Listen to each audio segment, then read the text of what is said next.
नमस्कार, लाख टके की बात में आप सभी का बहुत स्वागत है। आपके साथ मैं हूं नलिनी पांडे।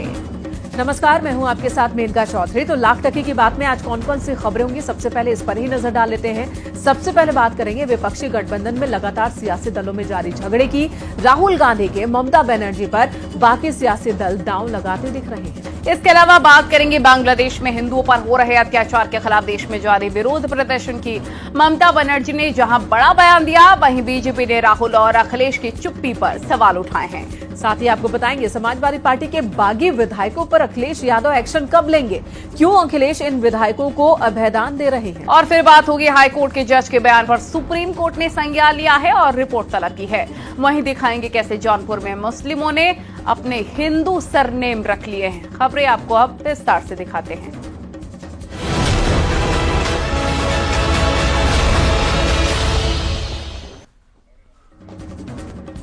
ममता बनर्जी ने विपक्षी गठबंधन का नेता बनने की बात क्या कही, तमाम सियासी दल एक के बाद एक उनके बयान पर सहमति जताने लगे। विपक्षी INDIA ब्लॉक में लीडरशिप के मुद्दे को लेकर अब सियासी घमासान भी तेज हो गई है। ममता बनर्जी ने इंडिया ब्लॉक के नेतृत्व की इच्छा जताई थी, जिसके बाद कई नेताओं ने ममता का समर्थन किया है।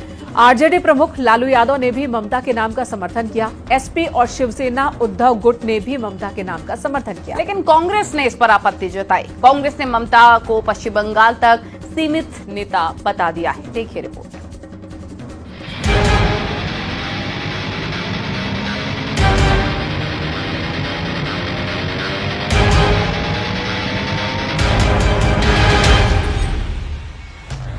इंडिया गठबंधन में नेतृत्व को लेकर घमासान जारी है।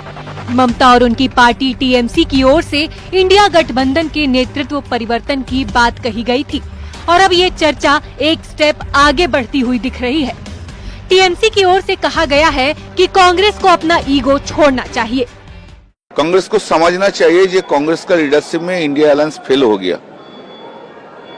देश में ठीक बीजेपी का विरुद्ध में जो लड़ाई है वो ठीक से नहीं हो रहा है, तो ममता दी को ले आएंगे लीडरशिप में, उसमें अच्छा ही होगा। नेतृत्व परिवर्तन को लेकर शिवसेना उद्धव गुट का झुकाव भी ममता बनर्जी की ओर दिखाई दे रहा है। उद्धव की पार्टी कह रही है कि अगर ममता बनर्जी को जिम्मेदारी मिली तो वो गठबंधन को और मजबूत करेंगी। वहीं कांग्रेस कह रही है कि ममता बनर्जी बंगाल से बाहर अपनी पार्टी का विस्तार करने में असफल रही हैं। हम बार बार यही कह रहे हैं कि जो भी स्टैंड होगा इंडिया अलायंस मिलकर निर्णय लेगी, पर ममता बनर्जी जी ने जो खुले दिल से उन्होंने ये प्रस्ताव रखा है कि वो इंडिया अलायंस को लीड करने को तैयार हैं, वो एक महत्वपूर्ण सजेशन है। विश्व स्तर पर राहुल गांधी जी को जानते हैं और राष्ट्रीय स्तर पर तो राहुल गांधी जी को जानते ही है। जितना ज्यादा हो सकता है विस्तार करके देख लिया, कुछ नहीं कर पाए। गठबंधन में नेतृत्व को लेकर लालू प्रसाद यादव ने बड़ा बयान दिया है। लालू ने कहा कि गठबंधन का नेतृत्व ममता बनर्जी को दे देना चाहिए। लालू ने कहा कि नेतृत्व को लेकर कांग्रेस के कहने से कुछ नहीं होगा। कांग्रेस उसकी आपत्ति जता रही है। लालू जी कांग्रेस की ओर जताने से नहीं होगा, ममता को दो। कांग्रेस की ओर जताने से नहीं होगा, ममता को दो। वहीं राहुल गांधी को लेकर एसपी सांसद लालजी वर्मा का कहना है कि राहुल गांधी को कभी इंडिया गठबंधन का नेता चुना नहीं गया था। सभी दल के अपने अपने नेता हैं। हमारे नेता अखिलेश यादव हैं। नहीं, इंडिया गठबंधन का नेता तो कांग्रेस के जो बैठकें हुई हैं उसमें कहीं राहुल गांधी को नहीं चुना गया।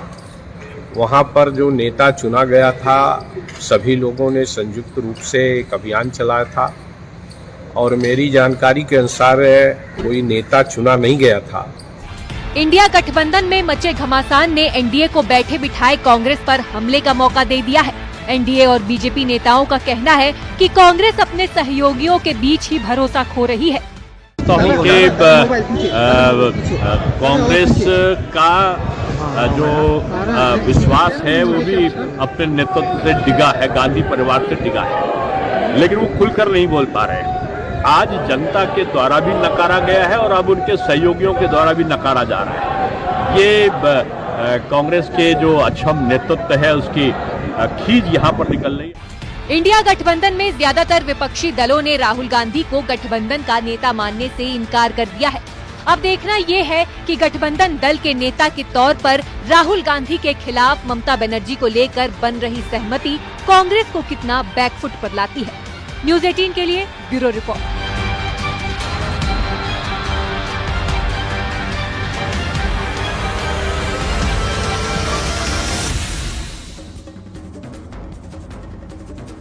तो बांग्लादेश में हिंदुओं पर हो रहे अत्याचारों के खिलाफ पूरे देश में विरोध प्रदर्शन हो रहा है। खुद पश्चिम बंगाल की सीएम ममता बनर्जी ने बांग्लादेश को लेकर बड़ा बयान दिया, जिसके बाद सियासत गर्मा गई है। दिल्ली, लखनऊ, देहरादून सभी जगहों पर प्रदर्शन हुआ। वहीं बीजेपी ने अभी तक कांग्रेस और समाजवादी पार्टी की चुप्पी पर सवाल खड़े किए। हिंदू धर्मगुरुओं ने भी इस पर चिंता जताते हुए पीएम मोदी सरकार से इसमें दखल देने की मांग की है। इसी पर आपको ये रिपोर्ट दिखाते हैं।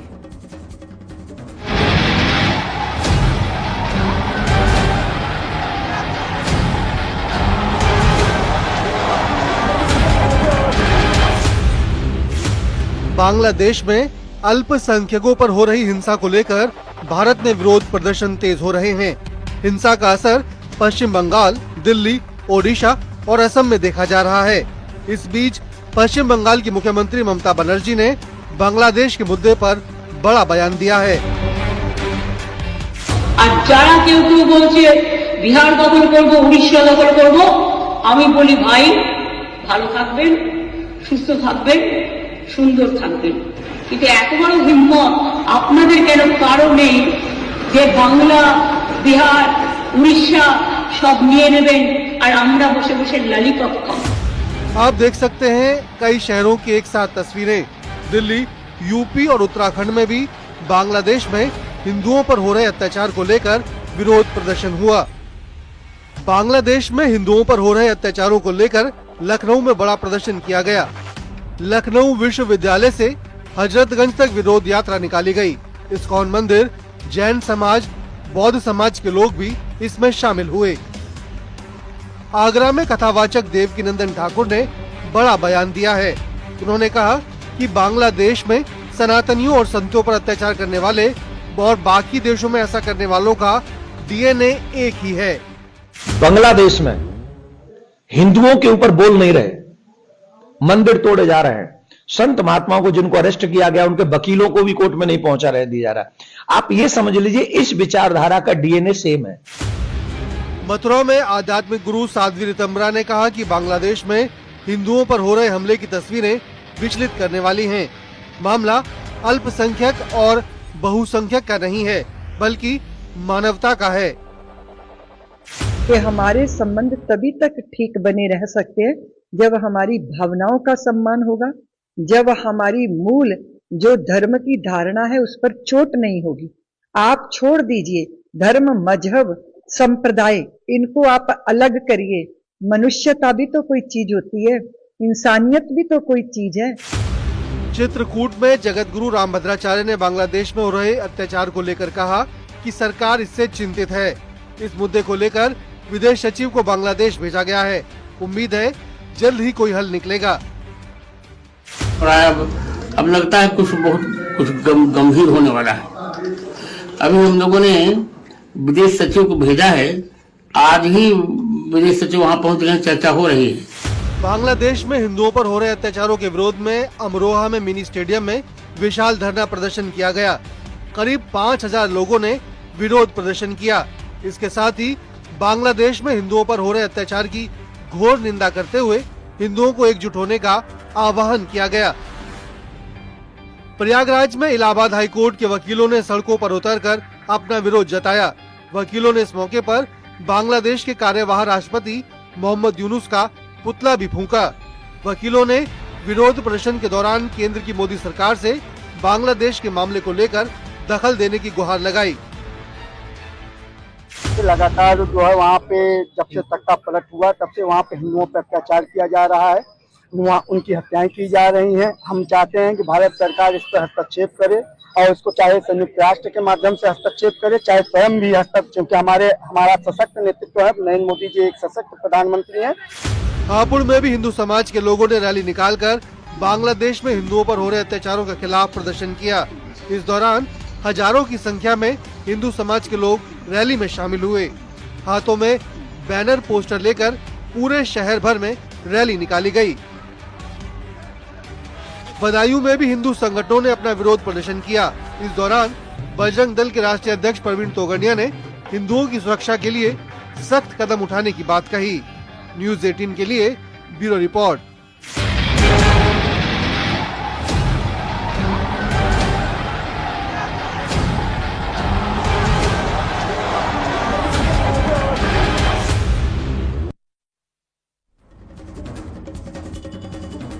लोकसभा चुनाव से ठीक पहले हुए राज्यसभा चुनाव में पार्टी की जमीन खिसकाने वाले बागी विधायकों पर एसपी मेहरबान है। क्रॉस वोटिंग करने से लेकर लोकसभा चुनाव तक में एसपी के खिलाफ खुलकर प्रचार करने वाले विधायकों के खिलाफ पार्टी ने अब तक कोई एक्शन नहीं लिया है। बागियों को समाजवादी पार्टी ने तो आधिकारिक तौर पर पार्टी से निकाला है, न ही उनके सदस्यता समाप्त करने के लिए विधानसभा में ही कोई याचिका दाखिल की है।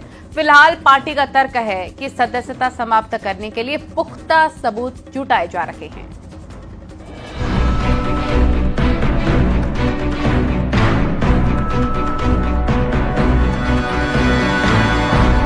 27 फरवरी 2024 को राज्यसभा की 10 सीटों के लिए चुनाव हुए थे। इसमें एसपी के विधायकों ने क्रॉस वोटिंग करते हुए बीजेपी उम्मीदवार संजय सेठ के पक्ष में मतदान किया था। क्रॉस वोटिंग करने वालों में कई विधायक शामिल थे। ऊंचाहार से विधायक मनोज पांडे, गोसाईगंज से विधायक अभय सिंह, गौरीगंज से विधायक राकेश प्रताप सिंह, कालपी के विधायक विनोद चतुर्वेदी, चायल से विधायक पूजा पाल, जलालाबाद से विधायक राकेश पांडे और बिसोली से विधायक आशुतोष मौर्य शामिल हैं। वहीं पूर्व मंत्री गायत्री प्रजापति की पत्नी और अमेठी से विधायक महाराजी देवी मतदान के दौरान अनुपस्थित रही थी। समाजवादी पार्टी लगातार दावा कर रही थी कि इनके खिलाफ कार्रवाई होगी। आज भी सबूत इकट्ठा करने की बात कही जा रही है। देखिए, समाजवादी पार्टी बागी विधायकों के संदर्भ में कानूनी राय ले रही है। जिस तरह से दल बदल कानून का में नियम है, कानून है, उनको लेके कुछ दिक्कतें जरूर हैं, लेकिन समाजवादी पार्टी जल्दी ही कानूनी राय लेके बागी विधायकों के खिलाफ कार्रवाई को आगे बढ़ाएगी।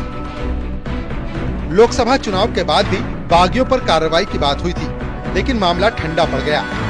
यूपी विधानसभा में 16 दिसंबर से शीतकालीन सत्र है।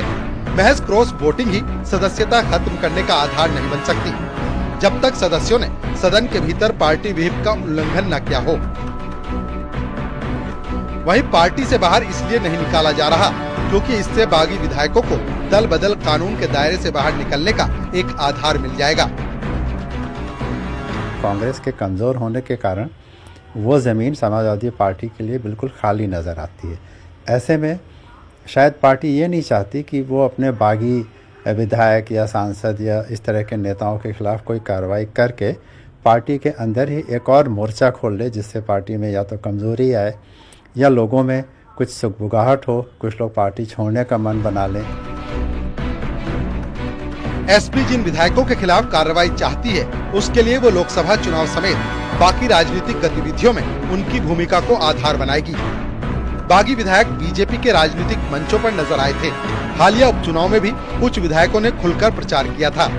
सूत्रों की माने तो कार्रवाई के लिए फाइल तैयार की गई थी, लेकिन अब तक इसे आगे नहीं बढ़ाया जा सका है।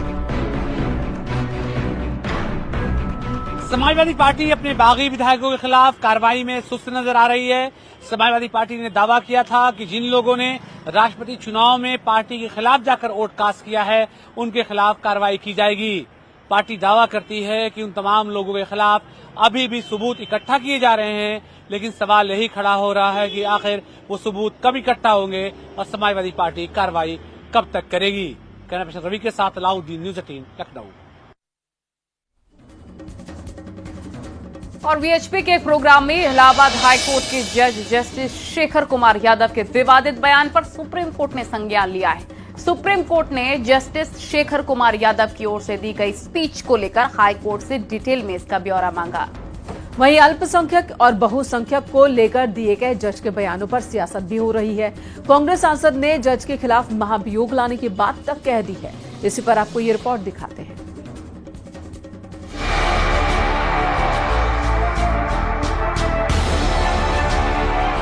इलाहाबाद हाई कोर्ट के जस्टिस शेखर यादव के बयान का सुप्रीम कोर्ट ने संज्ञान लिया है। सुप्रीम कोर्ट ने इस मामले में इलाहाबाद हाई कोर्ट से जवाब मांगा है।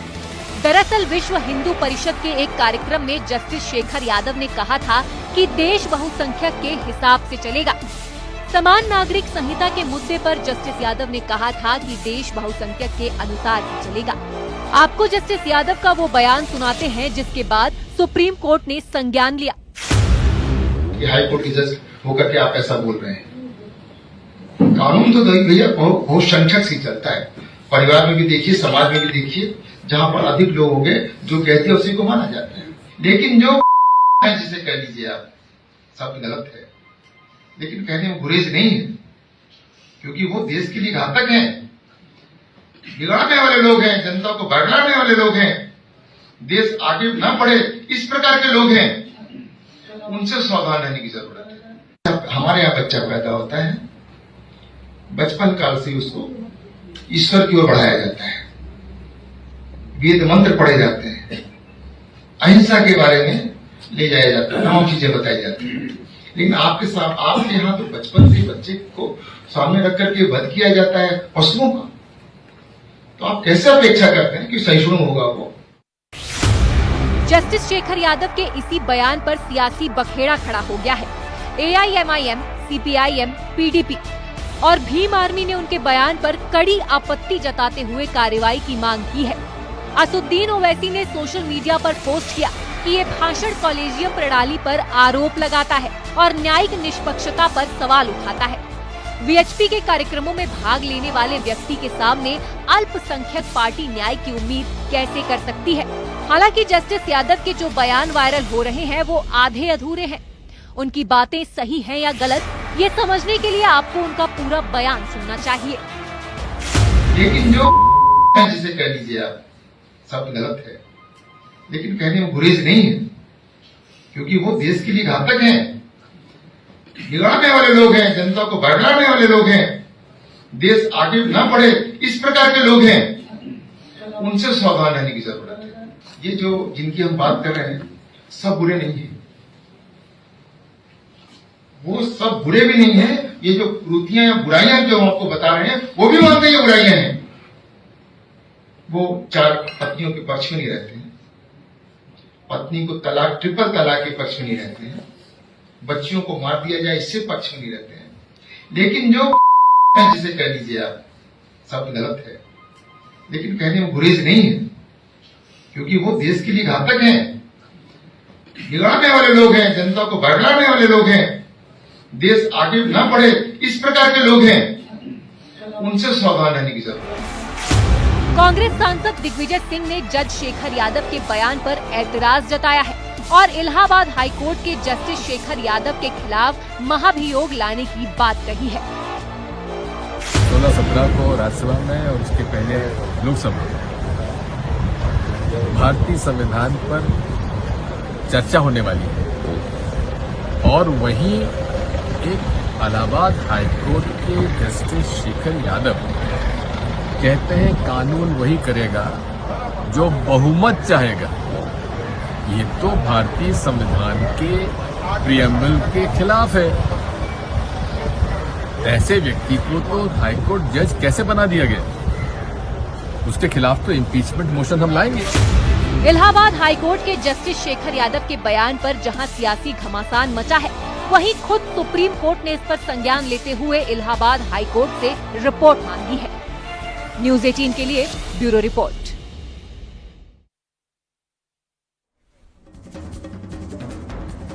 संभल हिंसा में अपनी जान गंवाने वाले लोगों के परिजनों से राहुल गांधी और प्रियंका गांधी ने 10 जनपद में मुलाकात की और इस दौरान पीड़ितों ने अपनी आप बीती भी सुनाई, जिस पर राहुल और प्रियंका ने हिंसा पीड़ितों को इंसाफ का भरोसा दिलाया। इस दौरान संभल के स्थानीय कांग्रेस नेता भी मौजूद थे। आपको बता दें 24 नवंबर को संभल में हिंसा हुई थी, 4 लोगों की जान चली गई थी, जिसे लेकर पीड़ितों से मिलने संभल जा रहे थे राहुल गांधी और प्रियंका गांधी, लेकिन गाजीपुर बॉर्डर पर ही उन्हें रोक दिया गया था, जहां से उन्हें लौटना पड़ गया था। आज पीड़ितों से उन्होंने 10 जनपद पर ही मुलाकात की है।